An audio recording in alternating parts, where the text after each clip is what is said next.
வார்த்தைகளை பேசும்பொழுது அவ அப்படியே அவளுக்கு அதெல்லாம் பழக்கமே இல்லைங்க. அவ மந்திரங்களை கேட்டு பயிற்சி பெற்ற சாமி. அவளுடைய ஆளுமையை குறைச்சி பேச பேச இத்தினூண்டு ஆயிட்டாங்க, இத்தினூண்டு பொண்ணாயிட்டா. ஒண்ணுமே இல்லை, ஆயுதங்கள் எதுவும் இல்லை, குழந்தை மாதிரி ஆயிட்டு இப்படியே நிக்கிறாளா.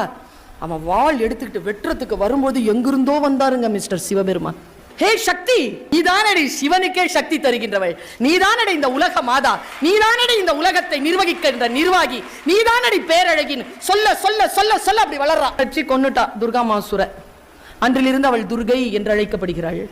நான் இதையும் உங்ககிட்ட சொல்றேன் தெரியுமா, உலகத்துல நிறைய பேர் துர்கா மாசுரர்களாக சுற்றி கொண்டிருக்கிறார்கள். நாம் எல்லோரும் ஆதிபராசக்திகளாக இருக்கிறோம். நம்மை காப்பாற்றுவதற்கு சிவபெருமான் வரும் வரைக்கும் காத்திருவாமல், நீ சொல்லுவது எனக்கு புரியதடா, உன்னுடைய வார்த்தைகள் என்னை பாதிப்படைய செய்யாது என்று நாம் எழுந்து நின்றால் இந்த உலகம் நம்மை பார்த்து அச்சப்படும், நம் அருளுக்காக காத்திருக்கும். அடங்க மறு.